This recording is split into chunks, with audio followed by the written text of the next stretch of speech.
con seriedad de análisis, pero también con una posición clara, ¿no?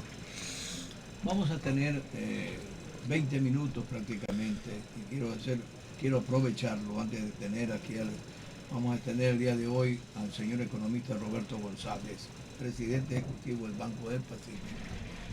La primera pregunta es, ¿qué análisis podemos darle? Carlos Julio, bienvenido, buenos días. Querido Carlos ¿Qué Julio, qué análisis gusto. podemos darle a, a esta, a este 4 meses de gobierno? En estos 4 meses de gobierno donde nadie puede esconder de que el señor Daniel Noboa Sin heredó una cantidad de circunstancias negativas, como fue la parte económica, la parte social, le entregaron con una situación donde los delincuentes en las cárceles eran los que mandaban en este país, donde las cápsulas de seguridad grandes de nuestra fuerza, de nuestra policía, custodiaban a gente como Rasquiña y como Fito, y así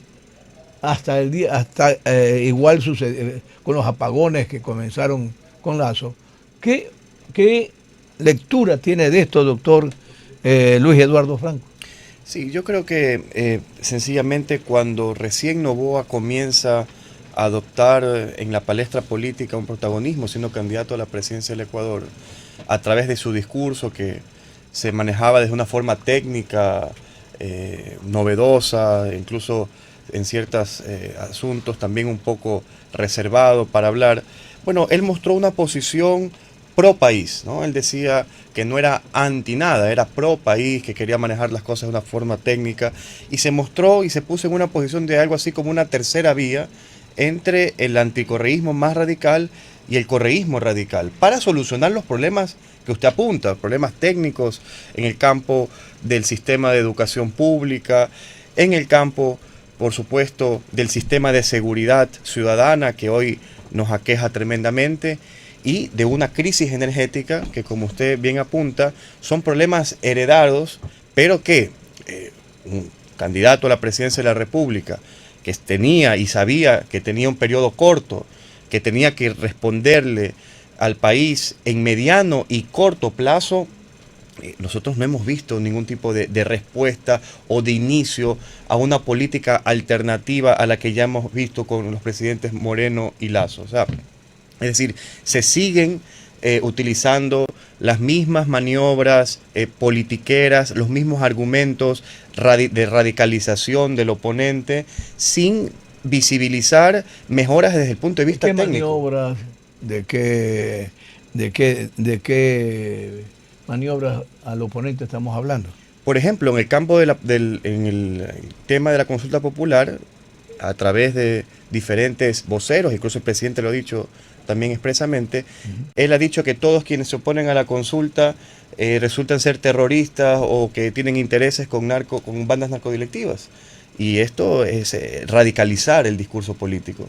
¿Por qué? Porque se sataniza, se demoniza a los que pensamos diferentes, a los profesores universitarios, a los profesionales, quienes no estamos de acuerdo con una postura, ya sea por las preguntas de forma sustantiva, por algunas, o en definitiva por toda la consulta popular. Y está en peligro ser PH ahora. Bueno, y también se refiere en términos muy peyorativos, cambiando las siglas y utilizando un lenguaje procas, que a mí no me parece que es Un lenguaje propio, presidencial. por supuesto, de un presidente de la República que genere seriedad y que más bien un presidente de la República debería de estimular y de sentirse orgulloso de la población de PhD que tenga el país. El problema es que él dice que los gobiernos desde Rafael Correa, Lenín Moreno y Lazo han hecho puras cagadas y es lo que está limpiando las cagadas. Perdón que repito la palabra que él dice, ¿no? No, por supuesto, pero es que allí viene el clivaje, es decir, vamos a seguir sosteniendo administraciones que echen las culpas a la administración pasada o vamos a esperar una administración que realice una solución o que por lo menos inicie un trabajo diferente. Bueno, es que el Ese es poder, el clivaje. perdón, vamos a hablar con propiedad, doctor, porque el poder que tiene el expresidente de la República, Rafael Correa, es grandísimo. Yo nunca he visto por influjo psíquico coger, levantar y bajar el caudal del agua de Mazar, por ejemplo. Yo no he visto esa cosa. Bueno, eso es por supuesto una ironía utilizable. No, porque, ironía no, lo están diciendo, no es verdad. bueno, a mí, yo lo Como ya recibo, nos han hecho, yo ya me estoy graduando de PH de tonto y de pronto puedo creer. yo esto lo recibo como una ironía, porque fácticamente es imposible hacer aquello, ¿no? Pero en efecto es lo que se quiere posicionar a través de un discurso, es decir, que incluso el correísmo ha sido el causante de los problemas energéticos que se tiene en la central hidroeléctrica de Paute, ¿no? Cuando hay todo un sistema de riego, de cascada, que a través de tres ¿Qué opina de ese presas. sabotaje? Antes del paso de Carlos Julio, porque estamos poco a terminar. Bueno, que primeramente no se ha dado visos de un sabotaje en este país. Se ha dicho que hay sabotaje, pero no se ha explicado cuál ha sido la magnitud, quién fue, de qué forma, y que todas las razones que da el gobierno han sido totalmente traídas de los pelos. Dios quiera que pongan el video mientras estamos conversando.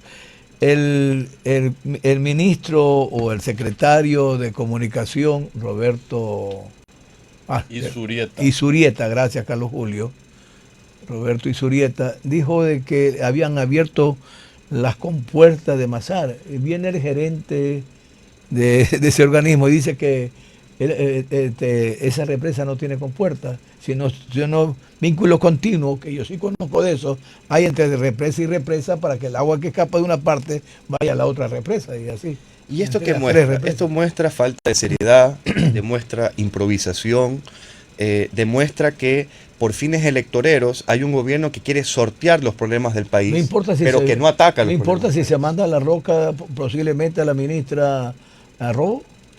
Bueno, también hay una especie de criminalización frente a una gestión que puede ser ineficiente, pero que a todas luces no parece haber ningún tipo de responsabilidad penal. O sea, estamos viendo que también hay persecución, que hay una especie de condena con fines electorales para buscar un culpable inmediato de lo que sucede en el país. Si eso fuera así, doctor Luis Eduardo Franco, fuera catastrófico y terrible que se actuara de esa forma.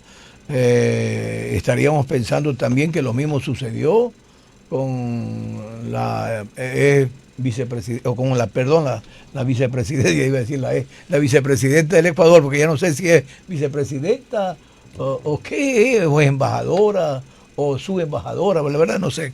Carlos Julio Manuel. Ya, muy buenos días al doctor Luis Eduardo Franco. Bueno, en el caso de lo de Mazar, pues eso es simplemente una mentira, ¿no? Mazar no tiene compuertas, ¿cómo es que alguien abre las compuertas? O sea, eso es una mentira, hay que decir que es una mentira. Bueno, acuérdense que Rafael tiene ese poder. Es que no es una ironía porque están mintiendo, es una mentira descarada. ¿Cuál es el propósito para eso? Lo que acaba de decir Luis Eduardo tiene fines políticos para tratar de buscar un chivo expiatorio de los problemas que nacen de haber nombrado a una ministra inepta, hay que decirlo, una persona graduada en ciencias políticas que de repente le dan a manejar los sectores estratégicos del país. Entonces los resultados eran de esperarse, ¿no? La culpa, dice un refrán, no es del indio, sino de quien lo hizo compadre. Yo quería preguntar, aprovechar... Por eso yo tantos años lo conozco y no le he querido hacer compadre. Vamos. Bueno, aprovechando la presencia aquí de Luis Eduardo y su paso por Europa, leía en las noticias ayer y hoy que la demanda que hace México a Ecuador, yo pensé que iba a tomarle mucho más tiempo a la Corte Penal Internacional de iniciar a tratar el tema, pero ya anunciaron para el día 30 de abril para que un lado exponga su posición, no sé, a México, y el 1 de mayo para que Ecuador exponga. ¿Cómo ves tú el desenlace de este tipo de acciones? Porque por lo menos por el lado del Ecuador son inéditas. Sí, en efecto, esto se resuelve en el marco de las medidas provisionales que ha pedido México. Es decir, la Corte ahora va a decidir no sobre el fondo de la petición de la demanda de México, sino solo con las medidas provisionales, que son cerca de 4. Entre ellas, por ejemplo, precautelar los archivos de la embajada en México, precautelar todavía la seguridad ante la violabilidad que hubo de la sede diplomática. Yo creo, en palabras castizas, que el Ecuador está muy perdido en cuanto a su fundamento, de sus argumentos en este caso, puesto que se alega normas del derecho interno, es decir, se alega que el Código Penal establecía que había que perseguir a Glass, que había que sacarlo de allí, que había una boleta girada. Ya se demostró que no había tal, pero que, es decir, alegan normas del derecho interno para justificar una inviolabilidad de las sedes diplomáticas. Y esto en el derecho internacional público está totalmente proscrito, es decir, las normas internacionales, los convenios internacionales, los estados tienen que aceptarlos y tienen que velar por su cumplimiento, y no puede argumentarse ningún tipo de norma del derecho interno para justificar una violación de un tratado internacional. En este caso hay una flagrante violación de la Convención de Viena en el principio de inviolabilidad de las sedes diplomáticas, que es un principio rector y fundante de las relaciones internacionales y el derecho internacional público. Entonces, ante la pretensión de México, que aquí sí yo hago una observación, a mí sí me parece, desde el punto de vista jurídico, desproporcionado también el hecho, la petición de que se lo saque a Ecuador del sistema de Naciones Unidas. Esto sería un precedente. Además que eso no lo van a aceptar. Claro, pero siempre, como se dice, los abogados sabemos que se pide de más para que hayan reparaciones un tanto medianas, entonces siempre se pide un poco de más. Esto me parece desproporcionado. Sin embargo, la posición argumentativa del Ecuador, que la pudimos ver en las sesiones de la OEA, del vicecanciller, es muy deficiente desde el punto de vista jurídico y el plano internacionalista. Es decir, nosotros eventualmente vamos a perder esa demanda. O sea, eso no es lo que no hay duda. Quisiera nomás terminar por mi lado con esta pregunta. Está a puertas la consulta popular. Hay varias preguntas que son, yo diría, generalidades bolivarianas, decía alguien, pero hay 2 o 3 preguntas que se han concitado la atención nacional. Una de ellas tiene que ver con la extradición, otra de ellas tiene que ver con el arbitraje internacional y otra con el tema del trabajo por horas. Brevemente, Luis Eduardo, ¿cuál es tu posición sobre estas preguntas desde el punto de vista jurídico, técnico? Sí, bueno, con respecto al arbitraje, hay que decir que el arbitraje no soluciona directamente los problemas de la seguridad que tiene el país. Para que opere el tema de la extradición, me refiero a la extradición. Para que opere la extradición, tiene que haber una solicitud de extradición del estado en donde se cometieron los delitos. Es decir, si el delito se cometió en los Estados Unidos presenta una solicitud ante el Estado ecuatoriano para extraditar al ciudadano X por los cometimientos de los delitos, ¿dónde? En Estados Unidos, no en el Ecuador. Entonces, la población carcelaria que comete delitos en otros países en el Ecuador y que están recluidos en el Ecuador, no tengo los datos precisos, pero yo le aseguro que es muy mínima. Es muy mínima. Serán venezolanos, algunos colombianos, que en cierta medida también hay convenios de cooperación y que pueden ser extraditados, pero que sean ciudadanos ecuatorianos que hayan delinquido en otros países para que esos países presenten una solicitud, es muy mínima. Entonces no reduce la población carcelaria, no reduce el problema directo de la delincuencia, es decir, es simplemente una medida que se trata de posicionar desde el punto de vista político como algo que principalmente va a hacer que se persiga a los delincuentes y que se los lleven a Estados Unidos, ¿no? Eso se cree cuando uno habla de extradición. Pero es más complejo el tema. Mi querido doctor Luis Eduardo, qué pena que primero que llegó tarde y segundo que se nos escapó el tiempo, porque me hubiera gustado hablar. Le voy a decir algo que yo pocas veces sé decirlo cuando entrevisto a alguien. Me da gusto la segunda vez de verlo un hombre no radical en sus tesis, es un hombre abierto, es un hombre que trata de ver las cosas con razonamiento jurídico, como debe ser, y eso realmente veo que estoy frente a un potencial jurista, y cuando lo veo a usted me acuerdo de su papá lo conocí, más joven que lo que usted está, más joven cuando andaba igualmente litigando, y era igual, no se quedaba callado para nada.